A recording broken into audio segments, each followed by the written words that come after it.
voudrais vous parler de ce qu'on appelle la révolution anti-âge. C'est quelque chose de phénoménal qui arrive en ce moment. Même les médecins ne s'en aperçoivent pas, c'est quelque chose de colossal qui nous arrive et je vais essayer de vous expliquer un petit peu ce qui nous arrive. D'abord, je voudrais vous parler du record mondial de longévité. Ce record mondial, il est détenu par une Française qui s'appelle Jeanne Calment et qui a vécu 122 ans, 5 mois et 14 jours et qui est décédée en août 97. Jusqu'à présent, personne n'a pu battre son record. Alors, qu'est-ce qu'elle a de spécial, cette dame? Eh bien, c'est justement qu'elle n'a rien de spécial. C'est ce qu'on appelle une ordinary woman, une femme qui n'a pas fait d'efforts particuliers pour vivre, qui a même eu quelques petits défauts, comme de fumer jusqu'à l'âge de 110 ans. Mais enfin, elle faisait de la bicyclette, elle faisait du golf jusqu'à 115 ans. Enfin, c'est une femme normale qui a vécu jusqu'à 122 ans. Alors je me suis dit, si cette femme a vécu jusqu'à 122 ans, pourquoi pas moi? Pourquoi pas vous? Pourquoi pas nous tous? C'est du domaine du possible. Et ce n'est pour moi que la première étape. Pourquoi? Parce que peut-être l'immortalité est au coin de la rue. Mais enfin, mon credo est devenu le suivant. Chaque décès qui va arriver avant l'âge de 122 ans devrait être considéré comme une mort prématurée. Et ça, c'est devenu mon credo. On devrait vivre au moins 122 ans tous, puisqu'elle l'a fait elle. Alors, donc, parlons un petit peu d'immortalité, parlons un petit peu du fait que c'est peut-être là, peut-être que l'immortalité n'est pas si loin. Vous savez, il y a 100 ans, les scientifiques, dès qu'ils commençaient à parler d'immortalité, on les brûlait. Aujourd'hui, ils parlent ouvertement d'immortalité. Donc, est-ce qu'il y a des exemples d'immortalité? Bon, il y a pas mal, ils ne sont pas tout à fait immortels, mais vous voyez, les lobsters, les homards, eh bien, ils vivent beaucoup, très, très, très longtemps. Et s'ils meurent, ce n'est pas à cause de leurs cellules, c'est à cause de leur carapace qui s'infecte. Parce qu'en fait, ils ont des télomères qui sont toujours très longs. Les poissons qu'on appelle les poissons koi japonais, ils ont une durée de vie magnifique là aussi parce qu'ils ont des télomères très longs en permanence et ils ont aussi beaucoup de cellules souches. Les tortues peuvent vivre jusqu'à 500 ans. Celle-là, Dwaita, elle a vécu 250 ans. Les jellyfish, pardon, elles peuvent vivre éternellement, vous voyez. Donc, il y a beaucoup d'espèces animales qui vivent longtemps et malheureusement, nous, les hommes, on serait limités. Pourquoi? Parce qu'on ne sait pas exactement ce qui se passe. Alors, en fait, pourquoi on vieillit? Eh bien, ce qu'il faut savoir d'abord, c'est que ce qu'on croyait être l'âge chronologique, c'est-à-dire l'accumulation des anniversaires, ça ne marche plus aujourd'hui. C'est plus ça qui détermine notre véritable âge. C'est plus le fait d'avoir des anniversaires, de passer de 60 à 70, à 80 et ainsi de suite. Non. En fait, le vieillissement, il se crée à l'intérieur de la cellule et plus particulièrement à l'intérieur du noyau dans notre ADN. Alors en fait, cet ADN, il a 3 causes majeures de vieillissement. La première, c'est les dégâts physiques qui sont portés à l'ADN tous les jours, 500 000 dégâts par jour et parfois plus. Et ces dégâts, ils affectent véritablement l'ADN parce que c'est les barres latérales, les barres transversales, elles se cassent carrément. Mais on a un système de maintenance qui est absolument extraordinaire et qui va réparer ces barreaux-là. Alors, ces dégâts, ils sont dus à quoi? Ils sont dus majoritairement à l'oxydation, au phénomène des radicaux libres, qui apparaît aussi sur l'ADN. Ils sont dus aussi à l'inflammation, qui est très importante partout chez nous et qui endommage notre ADN. Il est dû aussi à ce qu'on appelle le phénomène de glycation. C'est un phénomène qui est dû à un excès de sucre qui va bloquer nos protéines. Alors ça, c'est la première raison de vieillir. La deuxième, c'est nos télomères. Vous savez, ces coiffes là, ces bonnets qui coiffent l'ADN et nos chromosomes et qui sont censés protéger notre ADN contre toute mutation, contre toute cassure. Eh bien, ces télomères-là, qui sont des espèces de bonnets, ce qui se passe, c'est qu'à chaque division, ils raccourcissent, et au bout de 50 à 70 divisions, eh bien, il n'y a plus de télomères. Alors, c'était pas grave tant qu'il y en avait encore, mais s'il n'y a plus de bonnets, eh bien, la cellule ne peut plus vivre. Elle va se suicider. On appelle ça l'apoptose. Et c'est comme ça qu'on perd des cellules, des milliers de cellules tous les jours par suicide collectif. Ça, c'est la deuxième raison de vieillir. Et la troisième raison, c'est qu'on a un pool, un stock de cellules souches qui sont très importantes et qui sont là pour remplacer les cellules manquantes. Vous savez, les cellules souches sont des cellules un peu magiques qui ont la propriété de se transformer en ce que vous voulez. Une cellule souche, c'est une cellule vierge qui va devenir une cellule musculaire, une cellule nerveuse, une cellule cardiaque à la demande. Et ça, on en a besoin tous les jours parce qu'on a beaucoup de cellules qui ne se divisent pas. Et c'est pour ça qu'on a besoin de ces cellules souches. Alors, en face de ces trois conditions de vieillissement, qu'est-ce qu'on a? On a aujourd'hui, une explosion des techniques qui pourraient ralentir ces phénomènes-là. Alors, vous avez trois choses, en fait, dans la révolution anti-âge. Vous avez s'attaquer aux dégâts de l'ADN, s'attaquer au raccourcissement des télomères et s'attaquer à notre fameux stock de cellules souches, à essayer de le conserver le plus longtemps possible. En ce qui concerne les dégâts de l'ADN, qu'est-ce qui va nous aider à les réparer? Qu'est-ce qui va surtout nous aider à aider le service de maintenance à faire son boulot? Son boulot, c'est de réparer physiquement l'ADN qui est détruit 500 000 fois par jour. 500 000 fois, on va revenir sur l'ouvrage et on va réparer ce qui est cassé tous les jours. Eh bien, on sait qu'à partir de l'âge de 35 à 40 ans, notre service de maintenance, il n'est pas aussi efficace qu'avant. C'est pas qu'il marche pas, il marche, mais il met du temps à arriver. Et quand il met du temps à arriver, malheureusement, l'ADN va, en même temps que la cellule se divise, l'ADN va se diviser, mais l'ADN, il va pas être de bonne qualité parce qu'il va être cassé à certains morceaux et il va donner des protéines de mauvaise qualité. Donc, il est essentiel de réparer cet ADN avant que la cellule se multiplie ou se divise.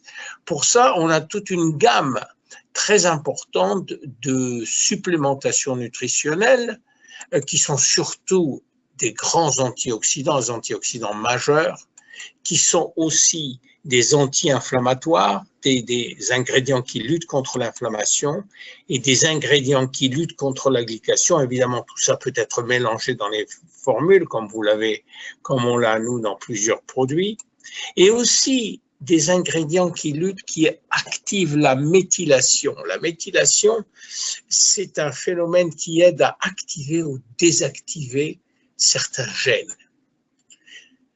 On a aussi les groupes de vitamines et de minéraux qui peuvent aider à réparer l'ADN. Alors, tout ça nécessite en fait une manipulation au niveau des gènes. Vous savez qu'on a à peu près 30 000 gènes dans chaque ADN. Mais ces 30 000 gènes, ils ne marchent pas tous ensemble. Il n'y a que 5% de nos gènes qui fonctionnent à temps plein. Les autres dorment, sont désactivés. Alors, qui les désactive et comment on les désactive? C'est là toute la question qui est nouvelle et qui porte le nom d'une nouvelle science qui s'appelle l'épigénétique, ce qui veut dire au-dessus de la génétique. Alors, qu'est-ce qui se passe? On s'est aperçu, jusqu'à présent, on croyait que notre destinée, c'était nos gènes à 100%. C'est nos gènes qui géraient notre destinée, la mort, les maladies et tout ça. Eh bien, on s'est aperçu que non, c'est 30% effectivement sont les gènes qui vont dicter la couleur de nos yeux, de nos cheveux, la couleur de notre peau et quelques autres déterminismes génétiques. Mais 70% de notre destinée, elle est gérée par notre environnement. C'est notre environnement qui va décider en activant ou désactivant certains gènes ce qu'on doit faire. Vous voyez? Alors, par exemple, la nutrition et les compléments alimentaires, est-ce qu'ils peuvent influencer positivement ou négativement l'expression des gènes? Eh bien oui, très nettement, on peut influencer notre longévité en activant ou désactivant les bons gènes grâce à la nutrition. Et c'est une nouvelle spécialité qu'on appelle la nutrigénomique, qui est une nouvelle science qui est basée sur le fait que la nutrition et les compléments alimentaires ont une influence sur la quantité de protéines qui est produite par un gène. Vous savez que un gène contient des codes secrets de fabrication des protéines. On a besoin de 200 000 différentes familles de protéines tous les jours, et c'est les gènes qui contiennent les codes de fabrication. Et justement, la nutrition, en influençant sur le gène, en l'activant ou le désactivant, peut influencer sur la qualité et la quantité des protéines produites par ce gène. La deuxième chose sur laquelle on travaille, c'est évidemment les télomères. Et là, c'est l'histoire de la télomérase, à ne pas confondre avec les télomères. Et tout ça vient du professeur Elizabeth Blackburn, qui a eu le prix Nobel en 2009, pour avoir trouvé une chose un peu bizarre. Elle s'est aperçue que dans les lignées germinales, c'est-à-dire sexuelles, les spermatozoïdes que vous voyez là et l'ovule, ces deux cellules avaient des télomères toujours à 100% longs, qu'ils ne raccourcissaient jamais. C'est tout à fait normal, parce que si vous avez un spermatozoïde qui a des télomères très courts, avec une ovule qui a même des télomères longs, le bébé qui va être le résultat des deux aura des télomères courts ou très moyens, ne survivra pas à la grossesse.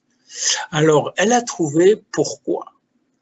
Et elle a trouvé qu'il y avait en fait une enzyme ou un enzyme qui s'appelle la télomérase dans la cellule, et que cette enzyme était activée par un gène qui s'appelle TERT, le gène de la télomérase. Et quand ce gène était activé, il faisait marcher la télomérase, et cette télomérase, elle refabriquait à tous les coups exactement les télomères qui raccourcissaient. Au fur et à mesure que les télomères raccourcissaient, elle les remontait exactement comme des briques, qu'on remet des briques exactement. Et elle s'est demandé, le professeur Elizabeth Blackburn, si par hasard, dans nos 60 000 milliards de cellules, est-ce qu'il y avait aussi de la télomérase? Et la réponse est oui. Il y a de la télomérase dans toutes nos cellules, ou dans la plupart de nos cellules, mais cette télomérase est désactivée, c'est-à-dire que le gène dort, il n'est pas activé. Pourquoi il n'est pas activé alors que dans d'autres espèces animales, il est activé en permanence? Eh bien, ça, il faut le demander au bon Dieu, parce que pour l'instant, on n'a pas la réponse. Donc, on a trouvé dans la nature des ingrédients qui ont par contre la possibilité d'activer le gène de la télomérase. Et on appelle ça des activateurs de la télomérase, et notamment nous en avons un qu'on connaît bien dans notre gamme, d'Infinity, qui s'appelle le TA65, qui vient de la plante chinoise l'astragale, ou de la racine d'astragale, et qui a comme propriété d'activer le gène de la télomérase. Et ça a été un bond phénoménal dans notre système de longévité, si vous voulez. La troisième chose qu'il fallait voir, c'est comment faire pour garder nos cellules souches intactes pendant toute notre vie. Vous savez que les cellules souches, c'est la base de notre vie. C'est la première cellule qui est l'union du spermatozoïde et de l'ovule. C'est la première cellule souche embryonnaire.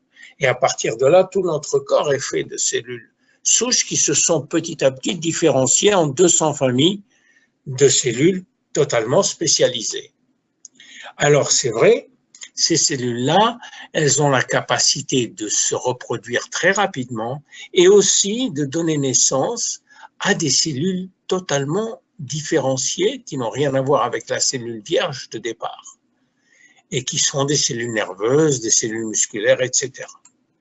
Alors, comment faire? Eh bien, il y a une nouvelle science qu'on appelle la médecine régénérative qui utilise nos propres cellules souches maintenant, c'est-à-dire que on prend notre cellule souche, nos cellules souches où elles se trouvent la plupart du temps dans la graisse ou dans la moelle osseuse, et on va réinjecter ces cellules souches à des endroits où on en a besoin, par exemple pour des insuffisances cardiaques dans le cœur, pour des cécités dans les yeux, pour la maladie de Parkinson dans le cerveau, pour les dents dans les dents, pour les articulations dans les articulations, le diabète dans le pancréas. Et comme vous voyez ici une photo du docteur Newman, si vous voulez vous refaire une beauté, eh bien c'est très facile avec les cellules souches, si vous voulez prendre votre graisse et les réinjecte dans votre visage. Alors ça, c'est la révolution fantastique des cellules souches et on n'en est qu'au début. À mon avis, d'ici 10 ans, tous les chirurgiens qui font des prothèses de genoux et ainsi de suite, ils vont être out of business, c'est-à-dire qu'il va falloir qu'ils se mettent aux injections de cellules souches. Alors, à partir de là, quels sont les moyens, quelles sont les plateformes techniques dont on a besoin pour exécuter ces trois objectifs, hein, c'est-à-dire réparation de l'ADN, c'est-à-dire augmenter les télomères et protection des cellules souches. Eh bien, on a des plateformes techniques qui sont extraordinaires et qui sont regroupées sous l'acronyme NBIC. NBIC, ça veut dire nanotechnologie, biotechnologie, information technologie et cognitive, et sciences cognitives. En fait, c'est une synergie de toutes ces technologies qui ont permis une avancée considérable dans l'espoir de longévité, voire un jour d'immortalité. Vous voyez, par exemple, les nanomédecines vont révolutionner la médecine tant sur le plan thérapeutique que sur le plan diagnostique. Vous voyez là la taille de nanotechnologie à 10 puissance moins 8, elle est presque de la taille d'un atome. Vous voyez, et alors on a déjà créé à l'université de Los Angeles des nanorobots qui vont rentrer dans des cellules spécifiques pour donner un traitement anticancéreux uniquement à des cellules cancéreuses. On a maintenant la possibilité d'analyser votre respiration, votre expiration pour avoir certaines molécules odorantes qui nous permettent de diagnostiquer un cancer du poumon alors au niveau carrément moléculaire. Au niveau atomique même, on peut faire des diagnostics avec la nanomédecine. Alors tout ça, grâce à cette technologie, on va pouvoir aller très vite pour traiter les maladies dues à l'âge et même régénérer le corps. Les technologies de l'information vont très vite aussi. Vous savez qu'aujourd'hui, les derniers progrès de l'informatique, et Dieu sait si ça va vite, peuvent comparer la puissance informatique à celle du cerveau. La seule différence qu'on n'arrive pas encore à faire, mais ça ne va pas tarder, c'est que le cerveau a une plasticité extraordinaire que les systèmes informatiques n'ont pas encore assimilé, mais ça ne va pas tarder. Ce jour-là, on pourra reproduire la puissance d'un cerveau avec un ordinateur. Et puis, on a les fameuses sciences cognitives, c'est-à-dire les sciences du comportement, qui vont nous aider à bien comprendre pourquoi on fait ça, pourquoi on ne fait pas ça, quels sont nos comportements, et ainsi de suite. Vous voyez, tout ça, c'est bien beau, c'est très joli, c'est très coûteux, mais il y a quand même quelque chose de très simple, qui coûte pas cher et qui est garanti pour vous augmenter votre longévité, c'est votre mode de vie. Il a été prouvé 1 million de fois qu'un mode de vie sain améliore largement votre longévité. Quand je dis largement, c'est de 10, 15 ans, voire 20 ans de plus. Et je vous l'ai dit, la nutrition, elle influence largement votre longévité, mais pas que ça. L'activité physique influence négativement si vous ne la faites pas ou positivement la longévité en activant les bons gènes et désactivant les mauvais gènes. Même chose pour les émotions et le stress qui peuvent influencer positivement ou négativement votre longévité. Et même vos comportements, vos relations, vos attitudes peuvent influencer votre longévité. Et encore plus, un mode de vie sain va augmenter la taille des télomères. Tout ça, c'est prouvé cliniquement. Donc, d'une façon générale, un bon mode de vie améliore votre longévité. Et c'est tout simplement ça, l'ensemble des techniques qui vous permettent de passer à 122 ans, voire plus. Vous savez, je suis un rêveur. Je suis un grand rêveur, comme beaucoup d'autres, comme vous sûrement, et on parle beaucoup de rêves. Vous savez, quand on a les événements, on dit...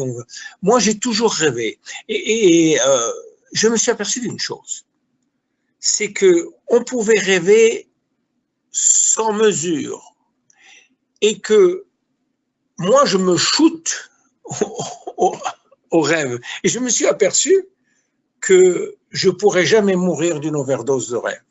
Donc, allez-y. Par exemple, moi, j'ai rêvé souvent que j'étais Mathusalem. Mathusalem a vécu 999 ans, selon la Bible, évidemment. Eh bien, aussi, quand même, il y a une coïncidence, c'est que Jeunesse est né le 9999. Donc, ce chiffre 9, il est intéressant quand même. Je vous explique tout dans ce que j'appelle le J-Life plan, que vous trouvez sur jlifescience.com et qui vous trouvez aussi dans mon livre, qui vous explique tout ce dont je vous ai parlé sur 400 pages, c'est-à-dire qu'il y a beaucoup de choses à lire, et qui vous explique comment le faire pas à pas. Vous voyez, ce livre, donc La promesse de l'immortalité, on peut le trouver aujourd'hui simplement en anglais dans le back-office sur marketing matériel. Autrement, pour le moment, en français, vous ne le trouvez que sur le site que vous voyez là, ou alors sur www.lulu.com. Vous avez la version imprimée française, vous avez aussi la version e-book qui coûte beaucoup moins cher, qui est en couleur sur lulu.com. Et vous allez avoir très très bientôt, on espère pouvoir faire imprimer au Québec la version française, mais voici les 2, 4, 6, 8 versions qui sont aujourd'hui disponibles et qui vont l'être bientôt dans le back-office. Voilà, c'était quelques mots que je voulais vous dire sur la promesse de l'immortalité et la culture jeunesse, qui est une culture d'immortalité. Je m'appelle William Amzalag et je suis Generation Young.